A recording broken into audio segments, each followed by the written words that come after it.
Araka ny nambarany Rindra Simbelo Rabariny Narson, minisitry ny toe-karena sy ny fitantanam-bola, vita sy ny androany ny fifanaraha-piara-miasa eo amin'ny fanjakana malagasy sy ny BAD. Mahakasika ny hanampiana ny firenena hiatrika ireo loza sy ny vony ara-boajanahary izany. Misy karazany roa ny fanaovana sy ny natao.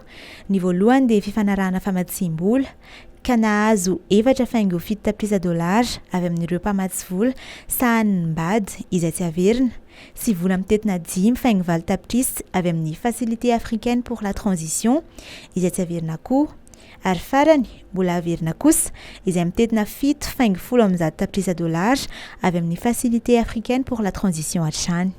Ny fifanarahana faharoa dia fanaovana sy ny fifanekena mba azon'ny Madagasikara vola mitetina 3.4 tapitrisa izy io dia hoentina namafisana ny tetikasa misahana ny lohan-drano sy ny fidiovana ary ny fanadiovana eto Madagasikara, indrindra ny amin'ny faritra atsimo.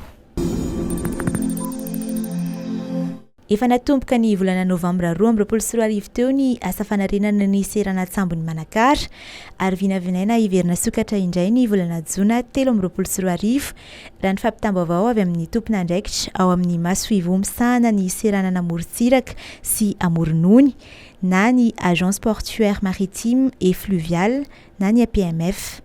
Efa manomboka ihany koa ny fandraisana mpiasa hiasa eo anivon'ity seran'Atsambo ity, ka ny APMF no mandray tanàna izany.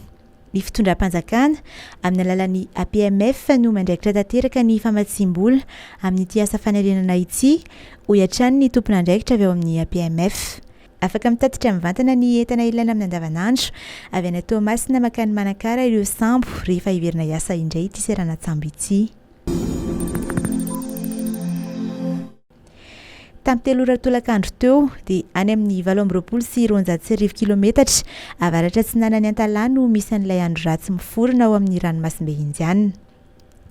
Mikisaka manohon-diany makatsy amin'ny morontsiraka Madagasikara amin'ny hafanganam-pandeha 2.30 kilometatra isan'ora izy raha ny filazana navoaka ny foibe famantarana ny toetr'andro eto Madagasikara. Arahina tafio-drivotra hatrany amin'ny 5.20 kilometatra isan'ora ity andro ratsy ity.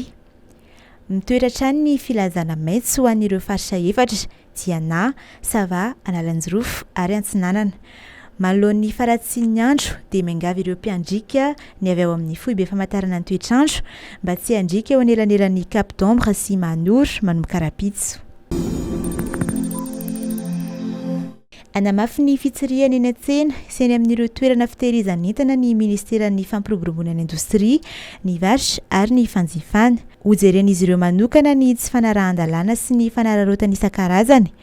Ireo entana ilaina amin'ny fiainana andavanandro toy ny vary, menaka, siramamy, savony, lafarinina ary simenitra no voalaza fa asian'izy ireo fanaraha-maso akaiky. Nanambara moa ny eo anivon'ity ministera ity fa misy ny sazy ho an'ny zaitra tsy manara-dalàna. Anisan'ny fandikan-dalàna ny fakana tombony miopampana, tsy fanaovana faktiora, tsy fametrahana ny vidin'entana. Ireny rehetra ireny dia mety hitarika amin'ny fampandoavana lamandy ary mety faratra amin'ny fanakatonana ny tsenam-barotra mihitsy, hoy Aingo Andriamadison, talimisahana ny fiarovana ny mpanjifa.